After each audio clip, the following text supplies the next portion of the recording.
Sanibonani babukele emakhaya siyabingelela sisipho sesindlovu TV. So namhlanje kene asihambe sodwa siphethe enye insizwa. Insizwa hey ngiyaze ngeindlela. So ke okuningi kena nizokwazi kena ezi silapha live nane. So igama layo bathi uThabani Macaba bambiza u5 minutes. Ukuthi kena bambiza u5 minutes uma kwenze njani asazi.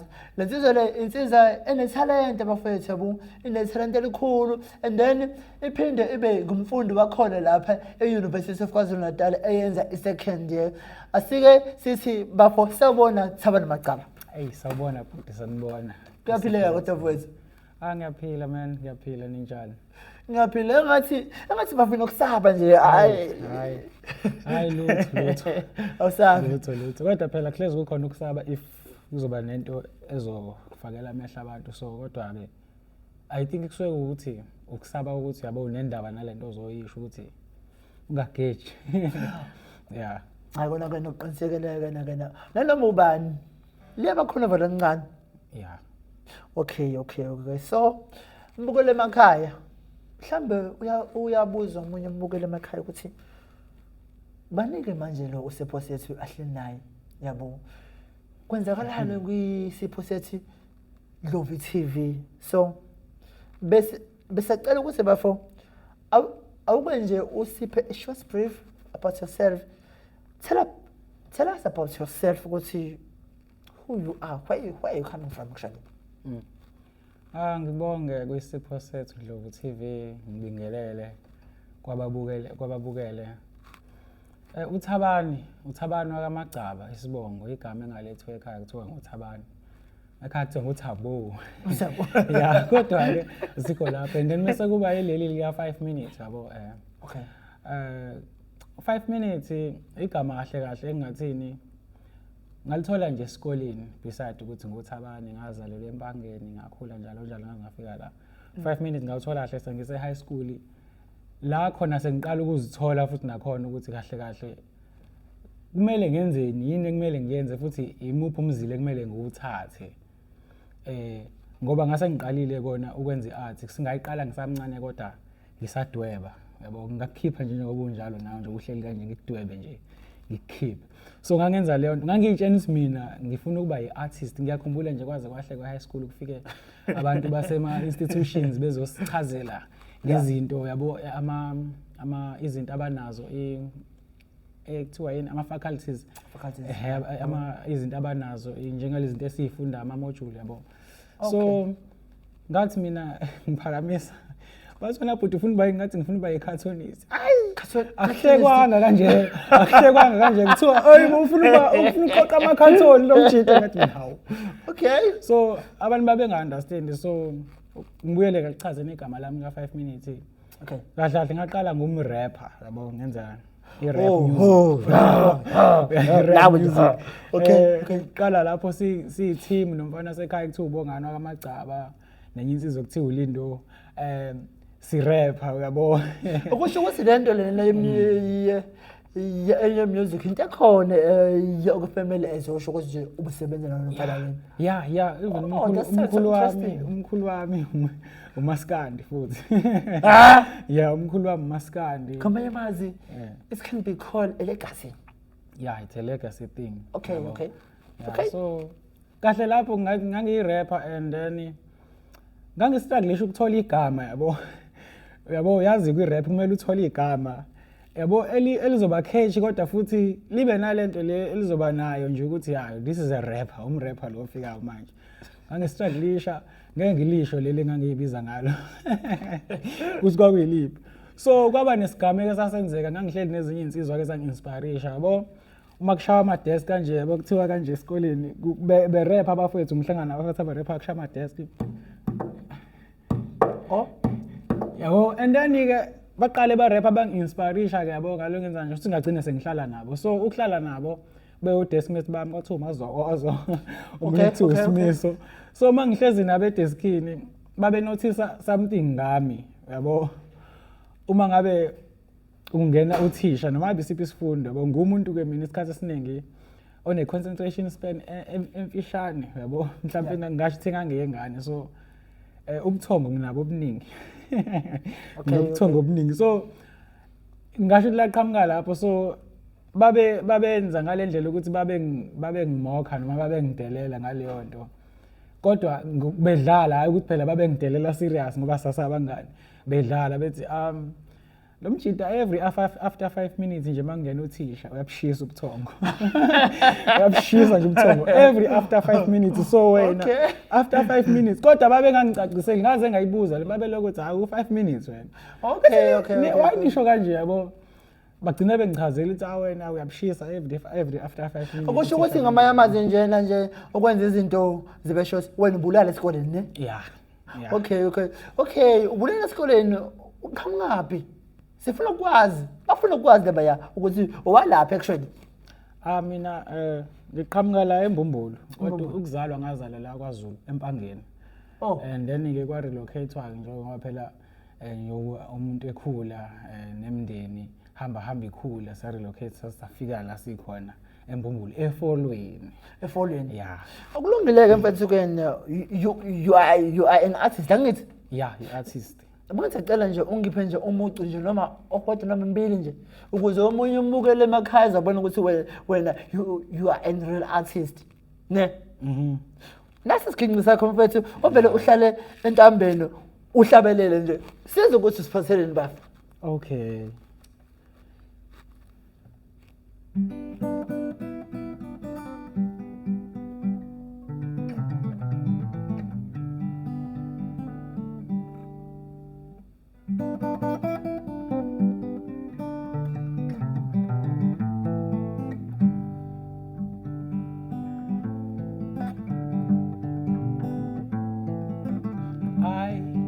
Give thanks for the strength and life to the Lord, 'cause I woke up healthy and alive today.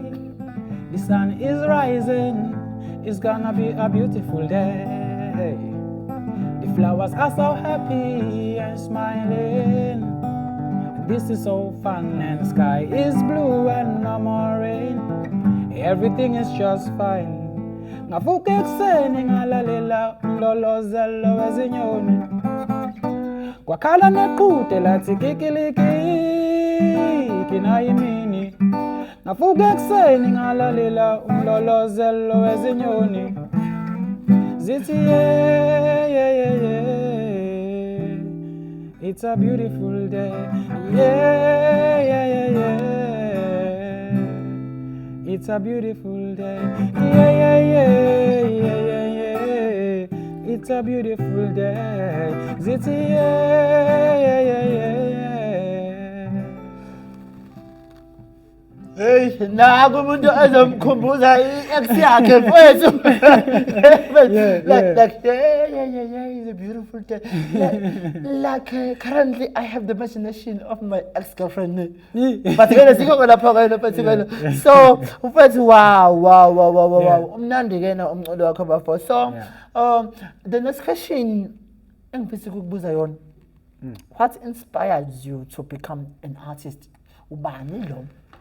Yo kuningi oqala owanginspire imina when yeah because ngangibuka indlela izinto engangizenza ngayo kahle izinto ezinginspire zincane kakhulu ngaphandle kwami kodwa zikhona okay yabo ngingasho ukuthi oqala umkhulu wami njengomaskandi and then kwahamba ngikade ngenza ihip hop angeke ngiqamba manga kade ngisenza ihip hop ngangingazi ukuthi ngi-inspiration ba kodwa umuntu engangimlalela kakhulu ulobhuti ekuthiwa uSean G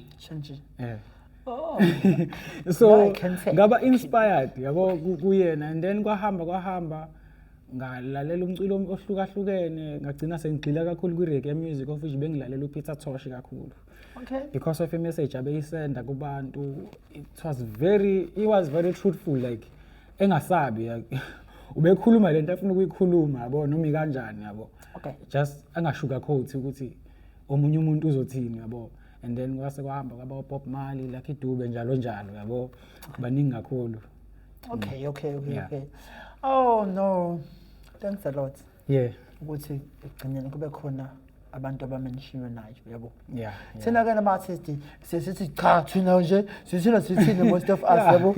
Okay. Yeah. Okay, that's so interested. So for the next question, when did you discover your talent for music? Because mina ngikena ngahlangana nawe yes workshop. Mina nje ngazana nawe yes ushaya ingoma. Ngifika lapha bangifakela imali yeqeda Nkosi yami. Thola isiqeda ngehlisa ukushisa. No kahle kahle. Mengomunye baba ngithi. Yebo ngiyakhumbula impela. Okay. Yes. So kahle ngasho ukuthi njengoba kade ngichaza nje nga discover kahle sesinabafowethu si rapper. Yeah. Kwahamba nga-inspirishwa umfowethu ekuthiwa uHloniphani athi naye wasekhaya umalume I wami. know that guy. Yes. This guy is so very talented. Yes. Ubani ongamazi uHloniphani athi bafethu ubani? So wafika ngalendlela ngangihlezi ngikhuluma lento leyo ukuthi man as much as ngirapper kodwa there's something missing. Yabo I want to do something like ngidlale ngibe umdlalo weinstrument ithizeni. Kodwa isithombe sami ngangine emqondweni nami nginesithombe somkhulu wami ukuthi vele umkhulu wami umdlalo wesiginci so ngaba luthi ngidlala isiginci. So mekafika uHloniphani lokho ezivakashela ekhaya kithi. Hayi emase ngimbona esedlala isiginci naye ngangingazi ukuthi usewumculi kanti kuzoqondana ukuthi hawo labantu usebenza iart bobabili sesenza iart sonke. Ngathi ngifuna ukuyidlala ke lento le. Uyabona le ngiyayifuna ukuyidlala yabo. And udlala ngalendlela engiyithandayo. Fortunately khona umfowethu wayeseqalile ngifundisa isiginci. Yeah. Isandla sika Maskandi. Yabo. To Stockfell igama lakhe. Stockfell is my brother. Is my brother. Yeah. That guy is so very talented. Umakhelwane wami. That guy is so talented like you, bro. Yes. So uyena wesengiqalile ke engiteacher. Kwamba noHloniphani kanti bese naye seqalile ngenile. Namshayela izandla ukuthi ubafo umthishile izandla elenzizana bafethu italent. Yes. So Ndlovu sicontribute ne? Yeah kakhulu. Yeah. And then ngicabanga ukuthi 2 days or 3 days kukhona umsebenzi okhiphile lapha. Yeah. Ukhona. Bafethu like bengewona oqala ke nokho kodwa ukhona yeah. Kodwa phela yes. Sokhuluma ngako ngoba iwona osase. Bafethu this guy ukhiphile u5 minutes like wase shocked ukuthi ngoma ibhala kanjani. Yo. Uyabona currently sine kukhona le lento ekhona le. Yabona ile ekhona le. But ke nasanganekela kuyona kakhulu. Ngale ilanga songana ne. So kuleya ngoma leya online no music video shootiwe ophelele. Yeah. Osiphe nje short briefly ukuthi wawunani emqondweni uzobhala leya ngoma leya. Yabo. Bhuti wami mina ngumuntu othanda ukuzigqaja ngoba yena. Aphinda athanda ukuveza kubantu ngisi-express ukuthi ngubani ngathi uyabo. Ngaleyo ndlela leya ngoma kahle ineminyaka ngathi mhlawumbe owes4 lo engikhiphe kuona ineminyaka ewu3 yabhalwa. Nakhona ngaprograma nje ibeat ku-FL Studio ngaprograma ibeat ngayishiya kanjalo because ngangine emqondweni wami nganginokuthi ngifuna ukuyicreate ibe i-anthem njengoba iyona njengoba ithathelwe vele engomeni ekhona echoral lethi thina sizwe ngase ngayithatha mina ngayenza ipace ya faster ukuze izongena kulomkhakha we-afrobeat or amapiano or hip hop if you call it. Ngibonile ubuyikhomba. Yes. Ngibona ukuthi nona this guy one of my characteristics hip hop. Yeah, exactly. So ngangifuna ukuxuba yonke into esengiyenzile like into isound esengexperienceile ngenza njalo kahle ngifuna ukuxuba yonke isound esengiyifundile ngiyenza ibe into eyodwa kuba ngathi ngiya-experience so like music science ngasho kanjalo yabo. Okay. So leya ngoma inspirishwe ngathini izinto ezenzakala ezweni njengokubona kune-havoc eyenzakala ezweni kunomsindo wenzakalayo they call it xenophobia abanye basho amagama ahlukahlukene so nami bengiveza umbono wami kuleya ngoma indlela engibona ngayo of which angigejanga kakhulu kunembono yabantu abaningi of which abanye bangama-leader eMarch evelele nje eyaziwayo njengamanje kuthiwa iMarch and March uyabo. So yeah ngingasho ukuthi ezinye izinto as much as kwakuyizinto engangiyicabanga but ngangisafuna umuntu ngithi ngifuna umuntu ozorapper la mina ngizoyicula nje ngingakabhali kodwa gcinele wena usurapper futhi wena ngagcina ngamtholanga akamina ongimangazela cause mina nyana ngikwazi as umuntu onephimba ngithi ngiyabona usiyarap umuntu ya ngavele ngabona ukuthi in order ukuthi ngikhulume ngale ndlela ekumele ngikhulume ngayo kumele ngisebenzise hip hop because hip hop noma i-rap iyona genre eyaziwa kakhulu njengo music of poetic futhi okwazi ukukhuluma nanoma yini ofuna ukuyikhuluma nanoma ingayiphi indlela ofuna ukuyikhuluma ngayo. Okay. Not ukuthi omunye music awukho kanjalo but ngibuke ulaka lwabantu indlela abantu asebedinwe ngayo yabo. Ngase ngisebenzisa leya genre leya. Yeah, inspiration iqhamuka lapha but ingoma indala ino 3 years ikhona. Okay. No. Niyeza ke ukuthi ewe ukuba yi-artist lo muntu uqale ingoma efuna ukushaya i-chorus ne and lapho futhi yena esezi rapela futhi sithola kanzima sometimes yabo kakhulu bakwazi manje bakwazi majele nje wena sithi screw no yabo cabanga ke lapho ngoba le ngoma le bengingahlosile ukuthi ngiyikhiphe soon. Kahle ngangifisa ukuthi kube yona ezolandela after i-project ebengisebenza phezukwayo kuthiwa imizuzu EP whereby ngisuke ngichaza kahle ukuthi who is 5 minutes njengoba ngithi imizuzu EP. Bafethu this guy he is up on EP nabafethu uma ephuma futhi again usazise futhi thina sizoba khona emva kwakho. Yabona ayike into abaluleke njengokuthi into oyenzayo kumele ihambe kubantu ifinyelele kubantu ne. Yebo. Uphezwe iPhi bafethu lensizwa le. Yeah. Okay Bafa. So the next question Bafa ne ngizoba picky cause maningi. Yeah. Maningi Okay. Maningi so okay currently usho ukuthi okay you are busy with your EP ne. Yebo. Yabo. Mhlawumbe kena umbukele ohlele emakhaya njengamanje ne ungazi ofisa ukwazi ukuthi ayiphi message noma ofisa umuntu olalele wena umculo wakho ofisa ukuthi ayizwe yabo ngiphindi question. Yeah. Okay mina ngithi ewe ayiphi imessage othi uma ubhala umculo wakho noma ucreate iculo ne ofisa ukuthi omunye umuntu okude noma ohlese ukuthi omunye umuntu ayizwe within the craft of your music. Yeah. Okay. So mina ngi-inspirishwa izinto eziningi. Yeah. Wasibalele nje wani kodwa into ngi-inspirishwa ukuthi ngibe yimina. Yeah. Akukho kudlula ukuthi ube uwena umuntu. So ile message yami kubantu engiyidlulisa ukuthi ube uwena because ngisho ngayibhala ingoma ngithi mina ngifuna ukukuchazela ukuthi ngifuna ukuthi le ngoma kahle isho ukuthi but ngiyangithanda ukuthi mangabe ngidedela ingoma kumuntu or ngidlulisa imessage umuntu ayi-interprete ngendlela yakhe. Okay. Leyo nto leyo yenza ukuthi umuntu angabi passive yabo abe active ngokucabanga ahleze ecabanga yabo ahleze umqondo wakho ahead yabo ucabanga kahle ngasho ukuthi imessage nje ngidlulisa kubantu ukuthi ube uwena ngaso sonke isikhathi ungacompete namuntu futhi uhambe ngepace yakho yabo hambe ngepace yakho.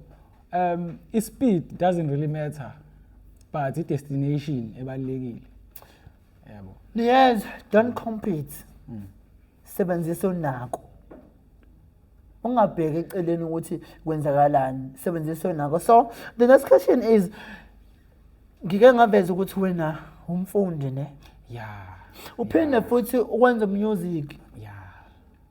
Abanye umuntu angaba namuzwa ukuthi education at university level plus music kungabalance kanjani lokho, how does it balance yabo? So nakana sekubuza wena kana ukuthi as a second year student of University of KwaZulu-Natal, university enkulu eSouth Africa ne, yeah, uphinde uzobuye uzokwenza umusic yo singafisa ukwazi ukuthi khona lana kule university wenzani khona la yeah and then how do you balance all of these things uwedwa hey ya kona akuyona into elula khona vele ke nala esikoleni nga enroll for music oh vele wenza music Wenza music bafethu vele this guy he's doing what he loves actually yabo jazz jazz yes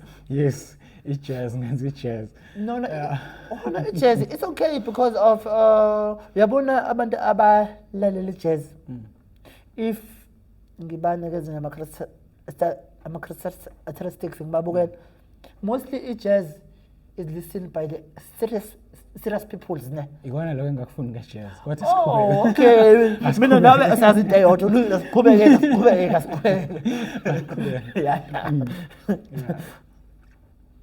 so yeah ngenza umusic la which is jazz nakhona ngayikhethiswa ama options nganginawo hayi ukuthi ngangifuna ukungena ka jazz ofananga nami mina ngafika la ngizokwenza music ngathi uma ngifika ngathi diseke nje izinto asishiyeke leyo qhubeka nathi yeah so ukwenza kwama music la esikoleni akukho hard ngoba kumele khona walesi umusic weacademia okay strictly for ukuthi cha sifuna lokhu la kwa-academy and then mase kuba khona lo music ongifice ngikwenze emgaqweni before ngize ngifike la iwona music we-freedom kumina loyo yabo ongikhululayo so now I have to combine lo music engikwenza la kwa-academia nalo engikwenzayo which is something that is I find it challenging which is good because uyangi-challenge unginika something new yabo I'm discovering izinto ezintsha yabo even though ngiba nokuba dice ngokuthi ngibe too academical ngithi yabo ku-music because music is something mina ofika ngey'ndlela ey'ningi sometimes spiritually sometimes experimental njengoba ngisho I have to take izinto ey'ningi and make it a mix of one thing yabo okay and then sometimes I have to sleep and dream and come back naleyo sound whether i-sound noma amagama engivuke nawo kodwa ngibuye ngizoku-interpreta ke manje ngendlela because kuyenzeka iphupho likushiye halfway ungatshelwa yonke into ukuthi kahle kahle kumele ubhale uthini uma ukuthi amagama ushiye namagama mhlawumbe awu-2 sekumele uqedeleyo nanjalo kanjalo noma i-sound phezu kwaleyo sound mhlawumbe sekumele ufake ama-lyrics yabo into kanjalo yabo so yeah into kanjalo ngasho ukuthi kona kukho lula uma ngikucombine ko-2 mase ngenza umusic ngithi ngifuna ukupursue i-career nalo wala skill Okay. Before we go to the last question, ukuchazele kancane nje about mina ngikwazile ucula estradini. Yeah. Ne.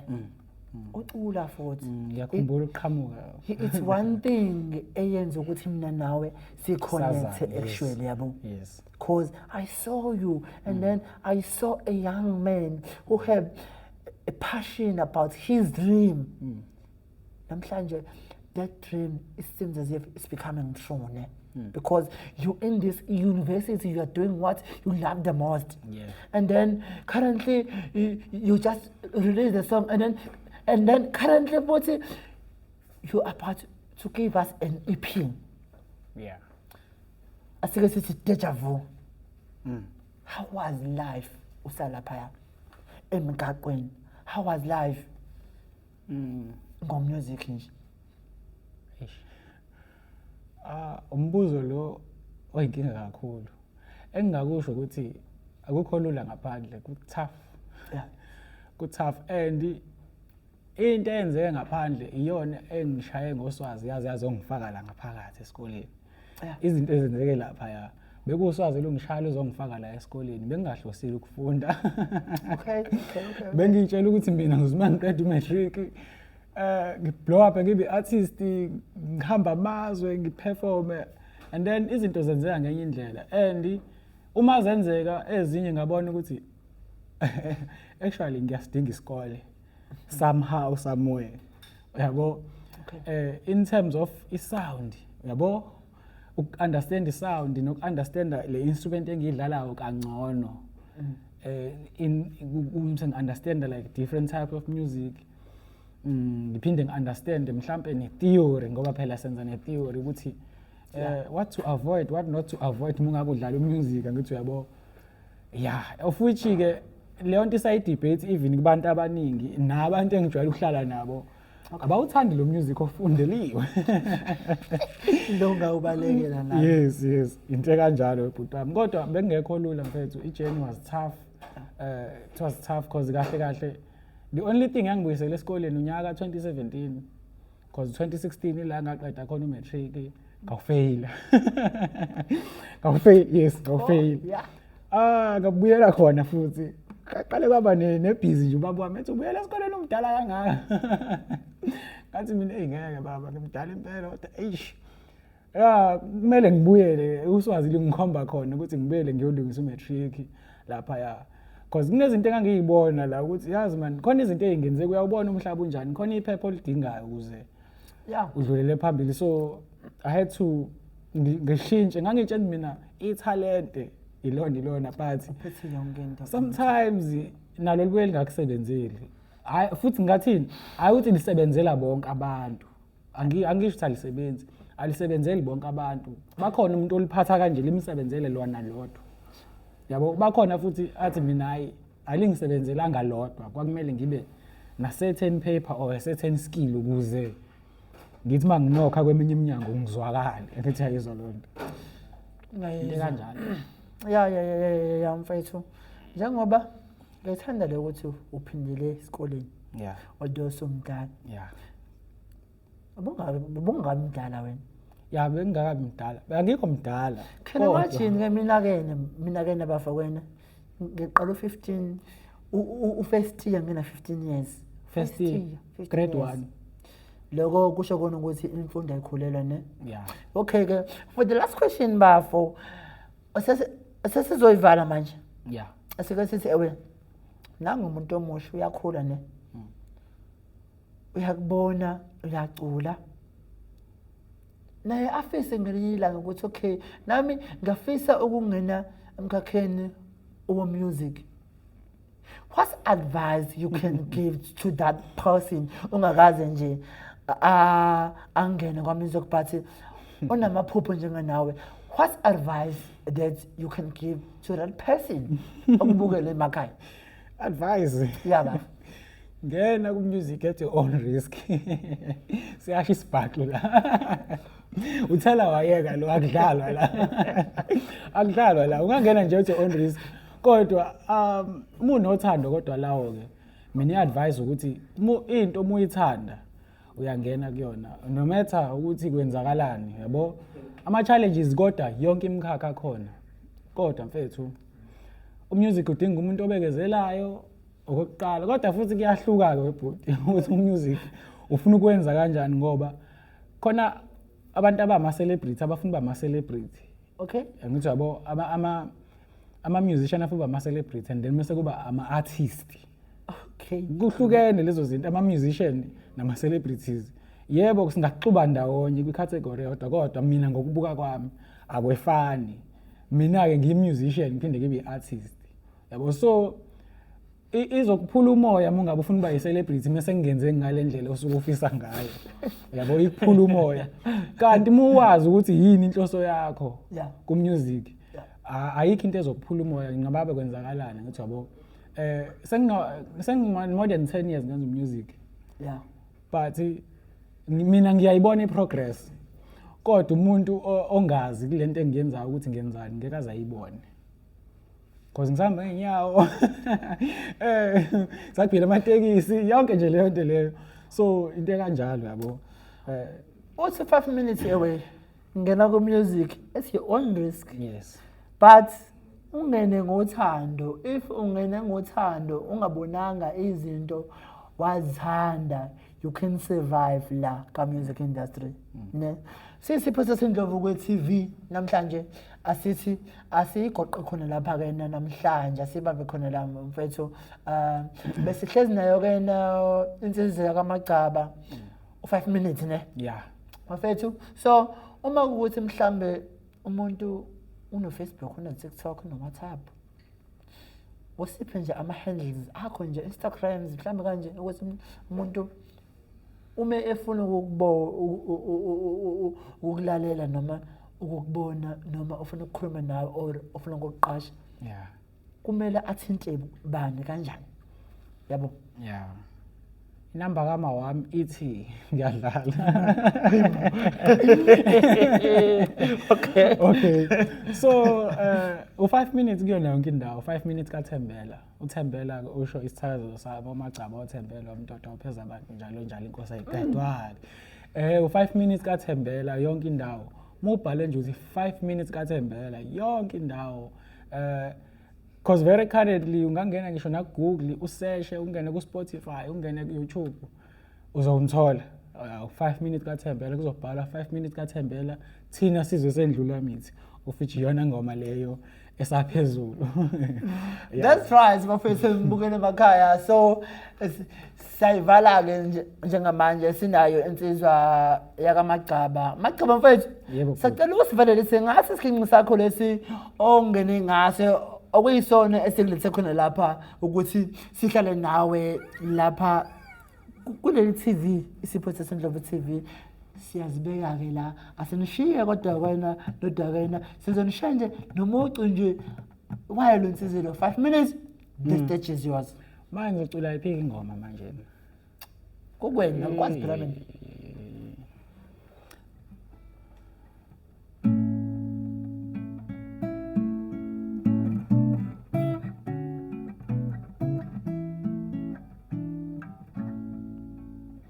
Thina sizwe esikamthaniya sikalela izwe lethu yeloniwa ngabezizwe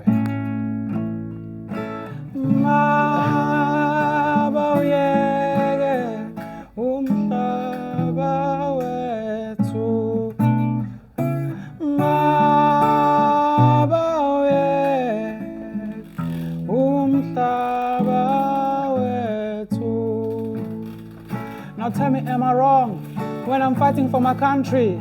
Now tell me, am I wrong when I'm fighting for my country? You tell me that I'm wrong, but what about my people who are dying in the street because of the drugs they eat? Out of it, politicians make a profit. When I try to speak out, they come as xenophobic. When I try to speak, they come as xenophobic. Akukho xenophobia la. Sizodlala laba, bestaphaz, egameni le Africa yobunye. Akukho xenophobia la. Now tell me, am I wrong just because all I wanna do is to protect women and children? Remember, they are the pillar of this nation. We wrong in.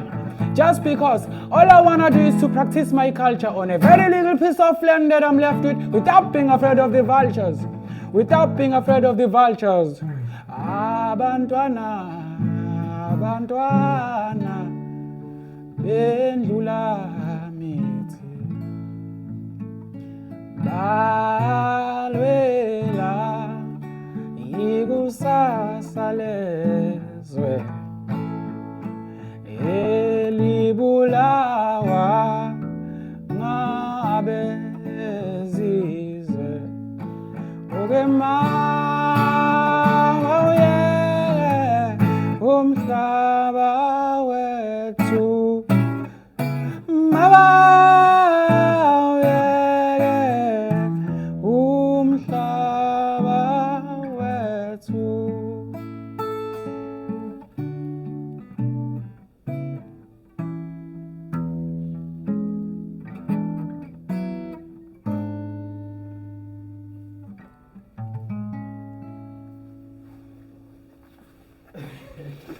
Ja.